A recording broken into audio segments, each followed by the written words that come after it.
कहते हैं कि राजा भागीरथ की तपस्या से खुश होकर ब्रह्मा जी माँ गंगा को स्वर्ग से उतारने को तैयार हुए थे, पर गंगा जी का बहाव इतना तेज था कि धरती ही नष्ट हो जाती। इसलिए शिव जी ने गंगा जी को अपनी जटाओं में लपेटकर धीरे धीरे नीचे उतारा। कहने को तो बस ये एक कहानी है, पर एक बार गंगोत्री धाम आके देखिए, यह सब सच लगने लगेगा।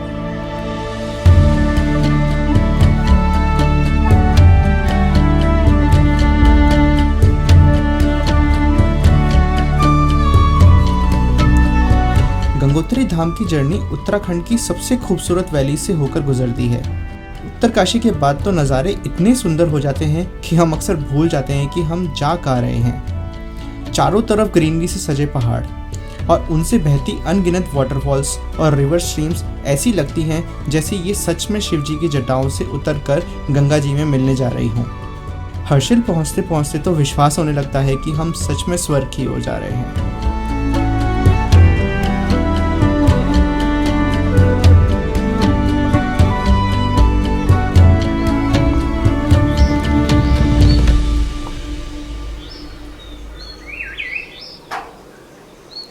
सो good morning guys, a very beautiful morning from Harshil valley.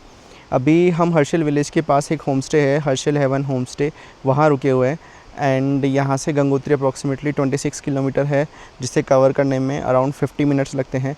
But हमें पता है रुकते रुकते जाएंगे तो ज़्यादा ही टाइम लगेगा। ये पूरा रास्ता जो है भागीरथी रिवर के साथ साथ चलता है एंड बहुत ही सीनिक रूट है। लाइक यहाँ तक की राइड ही बहुत ही ब्यूटीफुल थी and we just can't wait कि आगे क्या होगा। थोड़ी देर में लाइक गंगोत्री रेंजेस के साथ साथ हम चलेंगे, जिनका सुना है कि बहुत ही अल्टीमेट लेवल के माउंटेन्स हैं एंड व्यूज़ आते हैं। तो लेट्स गो, गंगोत्री के लिए निकलते हैं।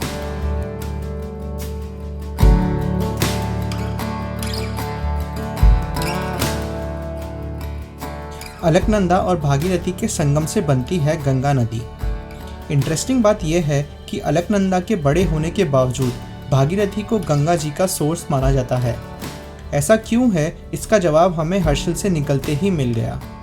गंगोत्री रेंजेस के ऊंचे ऊंचे पहाड़ कुछ यूं खड़े थे कि मानो हिमालय ने भागीरथी को रोकने के लिए अपनी पूरी शक्ति लगा दी हो, और नीचे इन पहाड़ों को चीर के निकलती भागीरथी कुछ यूं बह रही थी कि मानो उसके वेग के आगे ये पहाड़ तो क्या ही चीज़ हैं।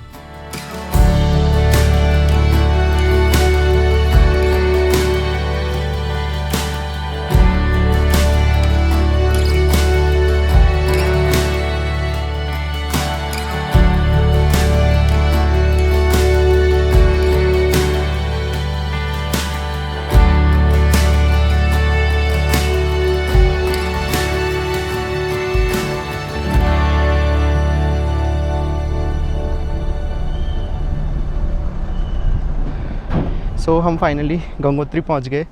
हर्षिल से हम चले थे, 45 मिनट्स का रास्ता है, हमें 1.5-2 घंटे लग गए। इतना ब्यूटीफुल रास्ता था। एंड यहाँ पर आते आते भागीरथी रीजन, गंगोत्री रेंज की स्नो कैप्ड माउंटेन्स दिखने लग गए। तो वो तो बस ऐसा था कि किसी जन्नत में आ गए। तो अभी हमने यहाँ पर कार पार्क करी है। आज एक्चुअली छुट्टी का दिन है तो बहुत भीड़ है, बट लकीली हमें पार्किंग मिल गई ईजीली। अब हम मंदिर जा रहे हैं।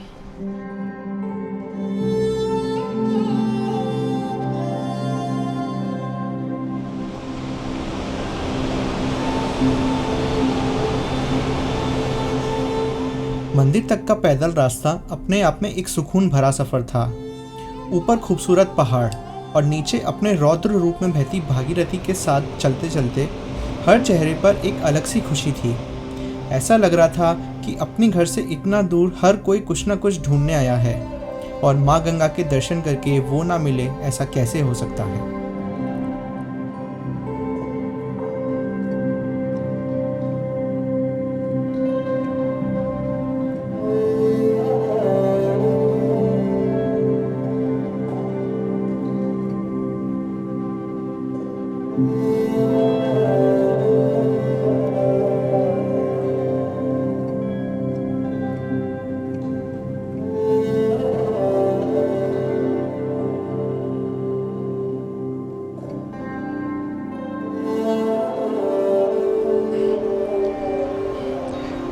सो गाइस, हमने गंगोत्री धाम विज़िट कर लिया एंड हमारा इसी से पहला धाम कंप्लीट हो गया है and it was simply magical experience. हमने स्टार्ट करा था 500 मीटर पहले, एंड जैसे जैसे आगे बढ़ रहे थे वैसे वैसे बिल्कुल वाइब चेंज होती रही थी, लेन्स नहर होती रही थी, हर जगह पूजा पाठ भजन चल रहे थे। एंड सबसे अमेजिंग बात थी साथ में जो भागीरथी रिवर है उसका फ़्लो इतना पावरफुल था कि पूरे उसके साथ में आवाज़ सुनाई दे रही थी रास्ते में। And it was just surreal, मतलब उसको देख के ही डर लग रहा था कि यहाँ पर बाढ़ वगैरह आ गई तो क्या ही होगा। एंड कहानियों जो हैं कि शिवजी ने अपनी जटाओं में उसको नीचे उतारा था ताकि गंगा जी पूरी अर्थ को ही डिस्ट्रॉय नहीं कर दें, उस कहानी पे विश्वास होता है। ये पूरी जगह लाइक ऐसा सेटअप है, पीछे स्नो पीक माउंटेन्स दिख रहे हैं, यहाँ से सुदर्शन पर्वत दिख रहा है बिल्कुल क्लियर।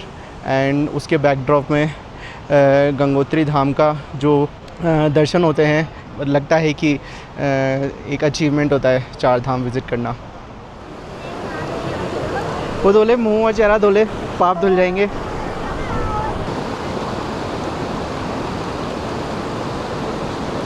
अच्छे से करो, ये क्या है, अच्छे से मुंह धो।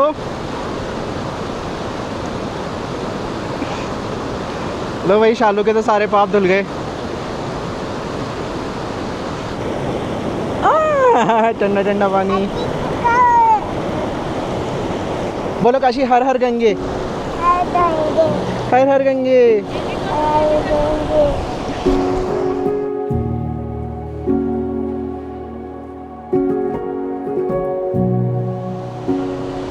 ये केदार गंगा रिवर है जो केदार ताल से आती है और ये आगे जाके भागीरथी में मिल रही है।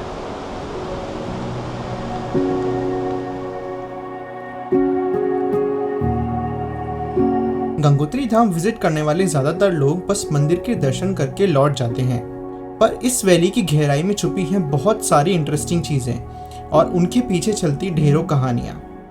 ऐसी ही एक जगह है सूरज कुंड। प्रकृति की शक्ति का इससे खूबसूरत नज़ारा हमने पहले कभी नहीं देखा था। हाँ, अपन ने वहाँ से देखा था ना, वो यही था। ये देख यहाँ पे।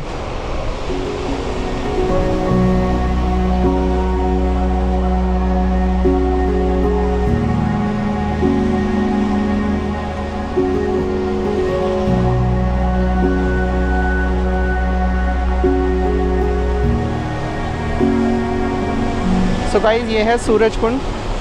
ऐसा मानते हैं कि जो सूरज की पहली किरणें हैं वो इस जगह पड़ती हैं। एंड ये बिल्कुल जैसे गंगा जी का पावरफुल फ्लो है और शिव जी के जटाओं से गंगा जी निकल रही हैं, वैसा ये दिखता है। तो इसकी काफ़ी मान्यता है। एंड मैन, व्यू तो भाई क्या बोले, यहाँ पर आके ही समझ में आ सकता है कितना अमेजिंग है ये।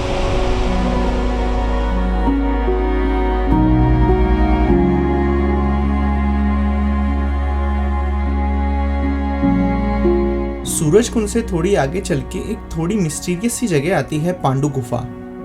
माना जाता है कि पांडवों ने कैलाश जाते वक्त यहाँ मेडिटेशन किया था। रास्ता थोड़ा लंबा और कंफ्यूजिंग था, पर ऐसे जंगल में भटकने का भी अपना ही एडवेंचर होता है। सो गाइस, हम बस पांडु गुफा पहुँचने वाले हैं। एंड ये रास्ता बहुत ही ब्यूटीफुल था। अनएक्सपेक्टेडली हमने सोचा था बस ऐसे ट्रेल होगा, बट जंगलों से मीडों से रास्ता जा रहा है। एंड ट्रैक ही अपने आप में मस्ट डू है, बहुत ही ब्यूटीफुल है। एंड बहुत नॉर्मल सा रास्ता है, बहुत थोड़ा सा उतार चढ़ाव है, बाकी ऑलमोस्ट प्लेन सा ही रास्ता है। एंड साथ में रिवर की आवाज़ आती रहती है यहाँ पे।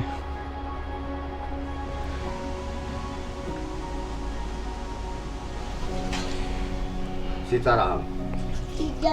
हाँ, ये बात है। तो आप यहीं रहते हो साल भर? हाँ, हम 12 महीने रहते हैं, बर्फ में भी। बर्फ में भी रहते हैं। बर्फ में भी यहीं रहते हैं। खाने पीने का कैसे होता है आपका? पहले जामा कर लेते हैं, इकट्ठा कर लेते हैं पहले। हाँ, 6 महीने तो यहाँ कोई रहता ही नहीं, पब्लिक सब बंद हो जाता है, गंगोत्री सब बंद। अच्छा। तो साधु रहेंगे बस कुछ थोड़े बहुत अपनी अपनी गुफाओं में अलग अलग जगह पे अपना साधन करके रहते हैं। 6 महीने का पक्का पहले।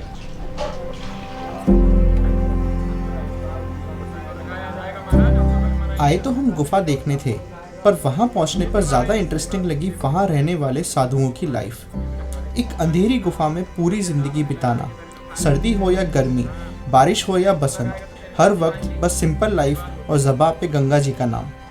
आखिर क्यों? समझना थोड़ा मुश्किल है, पर कुछ चीज़ें शायद समझ के परे ही ठीक रहती हैं।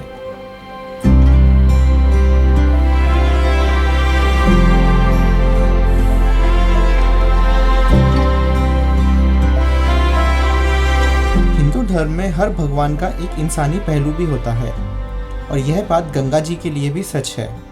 सर्दियों में बर्फ और ठंड के कारण हिमालय के ऊपरी हिस्सों में रहना मुश्किल हो जाता है। अब भगवान के लिए तो क्या ठंड क्या गर्मी, फिर भी गंगा जी को सर्दियों में ऐसे नहीं छोड़ा जाता। गंगोत्री मंदिर के कपाट बंद कर दिए जाते हैं और गंगा जी को हर्षिल के पास एक गांव में लाया जाता है।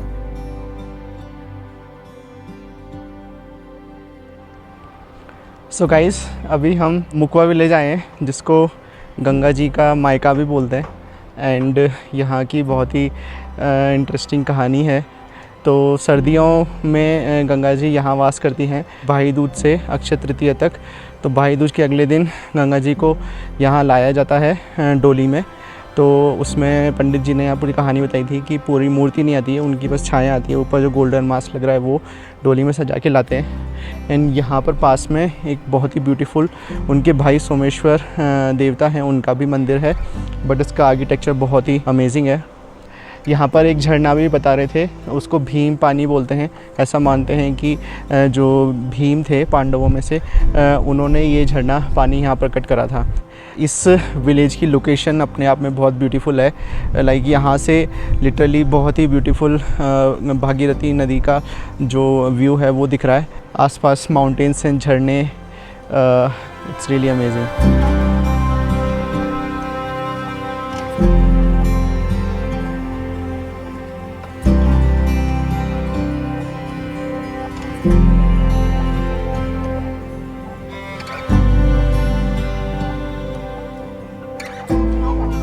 मुखबा में गंगा जी 6 महीने रहती हैं। फिर भी गंगोत्री जाने वाले बहुत ही कम लोग इस छोटे से बट बेहद ही खूबसूरत गांव में आते हैं। पुराने लकड़ी के घर, एप्पल से सजे पेड़, छोटी छोटी गलियां और वार्म एंड वेलकमिंग यहाँ के लोग। आप बस यूं ही घूमने निकल जाइए, कोई ना कोई आपको चाय पे बुला ही लेगा और दिल से बनाई वो चाय आपको हमेशा याद रहेगी।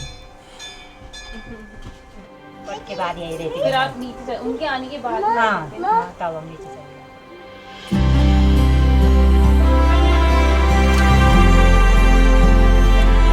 हमारा गंगोत्री का सफ़र यहीं ख़त्म होता है। अगर आपको वीडियो अच्छा लगा तो प्लीज़ लाइक करना मत भूलिएगा and do subscribe to our channel.